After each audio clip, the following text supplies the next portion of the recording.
Andrew DeGrucci with the city is with me today, and we are talking about the heat wave that we've been experiencing and the heat warning, and what the city is doing to help address the situation with the unhoused population who often don't have any place to go during the day. Andrew, what has the city been doing to help in this situation? So for the City of Lloydminster, I mean, we have our normal community facilities that are open to the entire public, and so regardless of the background they come from, and those would include the public library, the Service Sports Center, the BioClean Aquatic Center. Bud Miller All Seasons Park is even a good facility to go to kind of escape the heat a little bit these days. In terms of our unhoused population specifically, we have lots of social programs and community organizations that kind of really take the lead in providing respite for those folks that are looking for support. So we've heard from the men's shelter that they've kind of extended their hours so that people can come in and get into the air conditioning a little bit earlier during those afternoon highs. Same with residents in recovery, and the Lloydminster Native Friendship Center is allowing people in a like kind of a cycle or a temporary access so they can come in and get some relief and then go back out. The Olive Tree has changed their hours just to support that group a little bit as well, and when they're coming in for their community meals, so they can come in a little bit earlier if those extremes are occurring. And the Lloydminster and Vermilion for Equity street team has been doing that, the client interactions and handing out water and making sure that people throughout the community that have that increased vulnerability know what resources are available to them throughout this time of extreme heat. Andrew, larger cities have strategies to deal with severe weather events like this heat wave.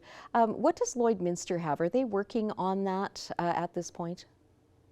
We do have internal plans for extreme temperature items. They're, you know, as indicated, it kind of looks at how we can encourage and empower some of the community organizations that can fill this role for us, as well as how we are kind of granting access to some of our recreation facilities just so that they can be more accommodating to people throughout these times. They all have different triggering levels around what would institute like the City of Lloydminster's role when it should occur.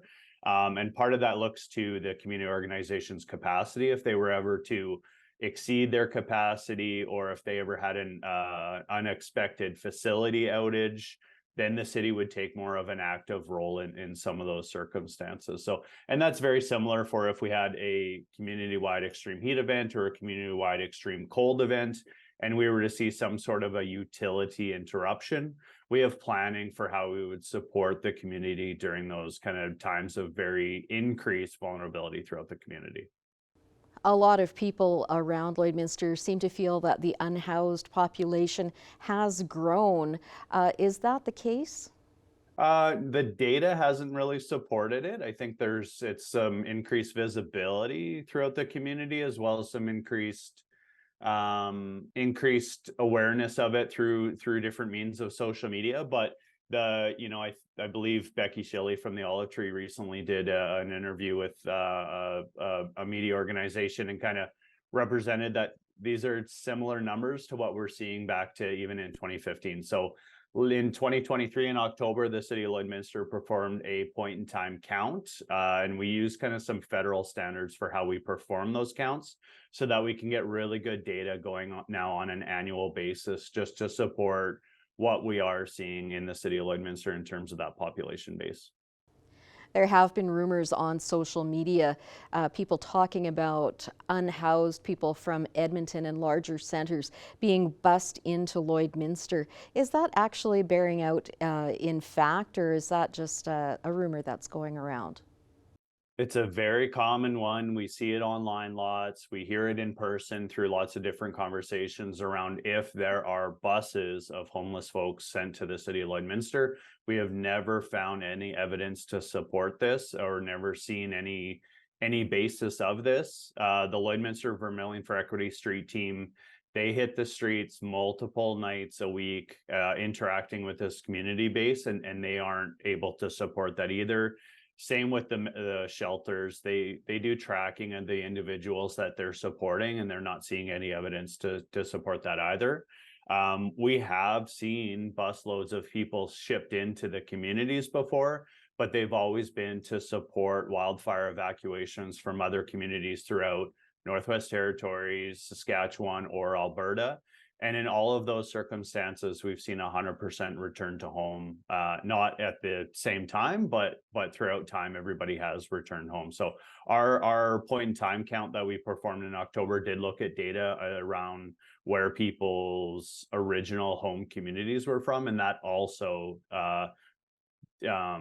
proved the claim that people are bussed in to be false. On a general basis, what can residents of Lloydminster do to cope in this heat if, say, they don't have air conditioning and such? Yeah, so certainly when we're seeing our extreme heat events, similar to our extreme cold events, we have increased risk to the community. We get an increase in the morbidity rate throughout all of Alberta.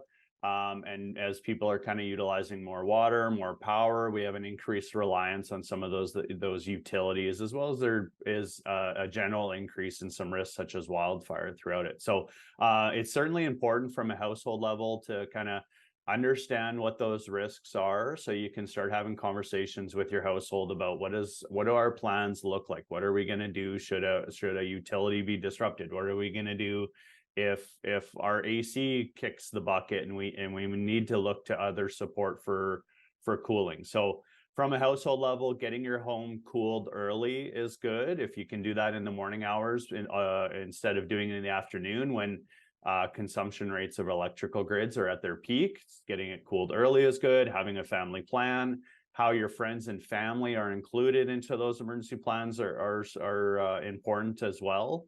For outdoor workers, ensuring you stay hydrated, take breaks, do some self-monitoring, some peer monitoring. We had our City of Lloydminster pancake breakfast yesterday, so lots of city staff standing over some hot grills and flipping pancakes and making breakfast throughout the morning. And we certainly had somebody going around making sure everybody was drinking water, doing relief so that people could get some shade throughout times, and just looking through your household around, or your family, what those with pre-existing health conditions are usually the most subject to these negative consequences from extreme heat. So understanding what that planning looks like for those family members. Andrew, thank you for your time today. I do appreciate it, and thanks for providing the insight.